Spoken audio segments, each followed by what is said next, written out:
దేవుడు నేను నెక్స్ట్ లెవెల్కి తీసుకెళ్ళాలంటే మొదటిగా దేవుడు రెచ్చగొట్టేది సాతాను కానీ, ఎందుకంటే వాడు తప్ప ఎవడు నేను రెచ్చగొట్టాడు కాబట్టి.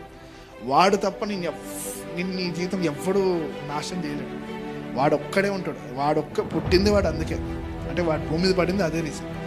దేవునికి మహిమ రాకుండా మనుషుల్ని ఎలా అడ్డదిద్దంగా తిప్పాలని వాడు ఒక్కడే చేయలేదు. అందుకేమో మన జీవితంలో అనవసరమైన వ్యక్తుల్ని తీసుకొచ్చేలా చేసేది వాడే. దేవుడికి ఇష్టమైంది ఏంటంటే పరీక్షించడం.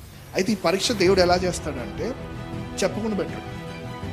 ఏది కూడా దేవుడు నీకు చెప్పకుండా, నీతో మాట్లాడకుండా ఏది పెట్టాడు. నువ్వు వినిన దాన్నే పరీక్ష పెడతాడు. ఎలా?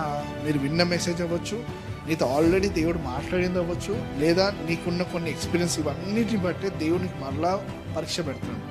ఈ పరీక్ష ఎందుకంటే నెక్స్ట్ లెవెల్కి వెళ్ళడానికి పనికి వస్తుంది, అంటే నూతన స్థాయికి.